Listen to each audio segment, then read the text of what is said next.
नमस्कार, मेरा नाम डॉक्टर आभा राठौर सिंह है।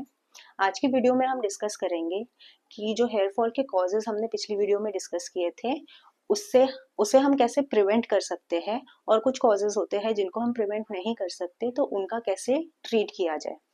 तो बेसिकली हमने पिछली वीडियो में हेयर फॉल के कॉजेज़ 3 पार्ट्स में डिवाइड करे थे, एनवायरमेंटल, सिस्टमिक और लोकल। तो एक-एक करके हम इन कॉजेज़ को डिस्कस करेंगे और जानेंगे कि इनको कैसे प्रिवेंट किया। इसके अलावा हम लास्ट में कुछ प्रोसीजर्स डिस्कस करेंगे जो कि डॉक्टर्स करते हैं अपने हेयर फॉल को प्रिवेंट करने के लिए। सबसे पहले हम डिस्कस करते हैं कुछ एनवायरमेंटल कॉजेज़ का प्रिवेंशन। सबसे पहले pollution and sunlight. Pollution and sunlight से अपने बालों को प्रिवेंट करने के लिए, प्रोटेक्ट करने के लिए हमें बाहर जाते हुए या बहुत ही तेज धूप में बाहर जाते हुए बालों पे स्कार्फ लगा लेना चाहिए या फिर छतरी का इस्तेमाल करना चाहिए। इसके अलावा हम अपने बालों पे हेयर सीरम भी लगा सकते हैं, जो कि एनवायरनमेंट और हेयर के क्यूटिकल के बीच में एक लेयर क्रिएट करते हैं, जो कि पॉल्यूशन के इफेक्ट्स को प्रिवेंट करते हैं। फिर ह्यूमिडिटी में हमें अपने हेयर को फ्रीक्वेंटली वॉश करना चाहिए सल्फेट फ्री और माइल्ड शैम्पू से, और उसके बाद में हमें अच्छे से अपने हेयर को हेयर मास्क यूज़ करके मॉइस्चराइज करना चाहिए।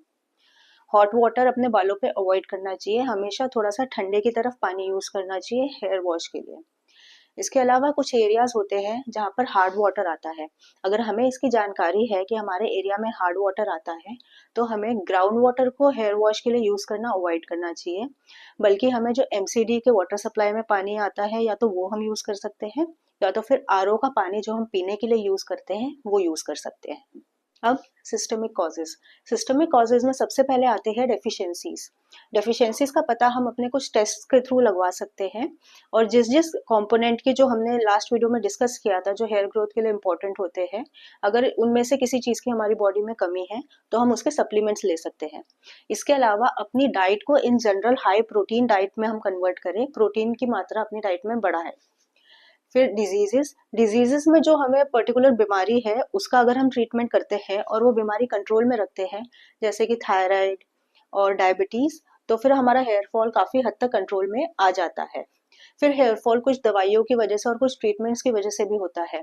इनकी वजह से जो हेयर फॉल होता है वो उस ट्रीटमेंट के रुकने के बाद अपने आप कंट्रोल में आ जाता है।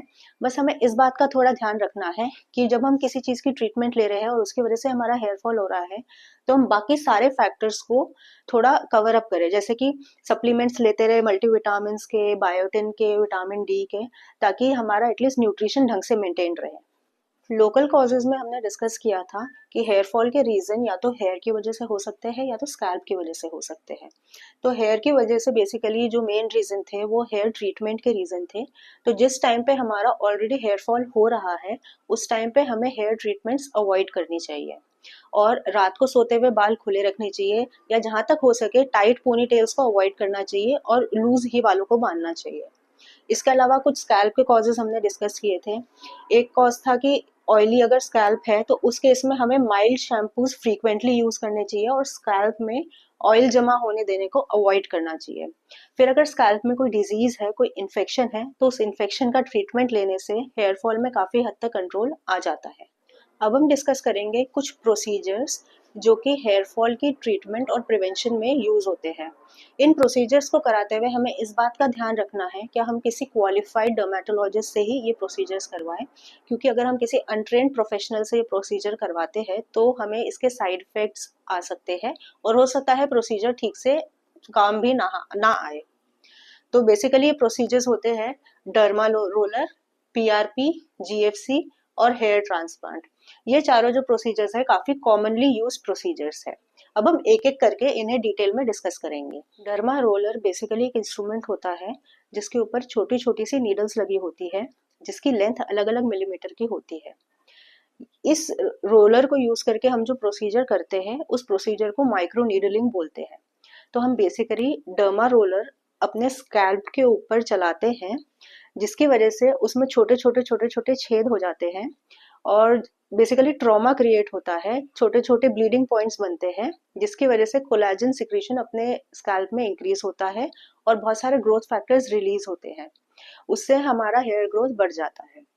इस डर्मा रोलर के साथ में कुछ लोग हेयर सीरम भी यूज करते हैं ताकि उसकी एफिकेसी बढ़ जाए, और जो हेयर ग्रोथ आ रही है वो ज़्यादा टाइम तक लास्ट कर सके। देन आता है पीआरपी यानी कि प्लेटलेट रिच प्लाज्मा। इसमें हम पेशेंट का ही ब्लड विड्रॉ करते हैं, उसको सेंट्रीफ्यूज करके उसमें से प्लेटलेट रिच प्लाज्मा सेपरेट करते हैं और उस प्लेटलेट वाले प्लाज्मा को हम एक्टिवेट करके वापस पेशेंट के स्कैल्प में इंजेक्ट करते हैं। ये जो प्लेटलेट रिच प्लाज्मा होता है ये हेयर ग्रोथ में हेल्प करता है और बहुत सारे ग्रोथ फैक्टर्स और कोलेजन वगैरह को रिलीज करता है, जिसकी वजह से in general scalp health increase होती है। पीआरपी से मिलता जुलता ही एक और प्रोसीजर होता है जीएफसी। इसका फुल फॉर्म होता है ग्रोथ फैक्टर कंसंट्रेट। इसमें भी हम पेशेंट का ब्लड विड्रॉ करते हैं, उसमें से प्लाज्मा सेपरेट करते हैं और उस प्लाज्मा में से फर्दर हम ग्रोथ फैक्टर सेपरेट करते हैं। हम पूरे प्लाज्मा को स्कैल्प में नहीं इंजेक्ट करते, बल्कि उसमें से ग्रोथ फैक्टर को सेपरेट करके उस ग्रोथ फैक्टर को स्कैल्प में हम इंजेक्ट करते हैं, जो कि बहुत ही ज्यादा एडवांस्ड टेक्निक है और हमारे हेयर ग्रोथ में हेल्प करती है। पीआरपी और जीएफसी सिमिलर से प्रोसीजर्स है, लेकिन जीएफसी थोड़ा पीआरपी का एडवांस्ड फॉर्म है, इसलिए जीएफसी थोड़ा सा एक्सपेंसिव होता है। पीआरपी और जीएफसी के रिजल्ट लगभग सेम होते हैं, लेकिन जीएफसी में बालों की ग्रोथ और डेंसिटी थोड़ी ज्यादा देखी गई है। अब लास्ट में हेयर ट्रांसप्लांट। हेयर ट्रांसप्लांट नाम लगभग हर किसी ने सुना ही होता है।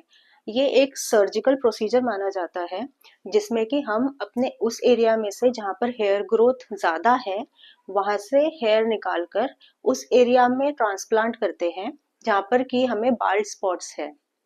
ये प्रोसीजर काफ़ी ज़्यादा टाइम कंज्यूमिंग और पेनफुल होता है, लेकिन अगर ठीक प्रोफेशनल से करवाया जाए और हेयर ट्रांसप्लांट के बाद अपने हेयर का ठीक से ध्यान रखा जाए तो 90% तक हेयर ट्रांसप्लांटेड जो हेयर होते हैं हमारे वो अच्छे से ग्रो कर जाते हैं और उस एरिया में फिक्स हो जाते हैं।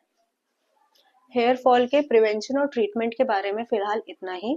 अगर आपको ये वीडियो पसंद आई हो तो मेरे चैनल को लाइक और सब्सक्राइब कीजिए और वीडियो को ज़्यादा से ज़्यादा शेयर कीजिए। धन्यवाद।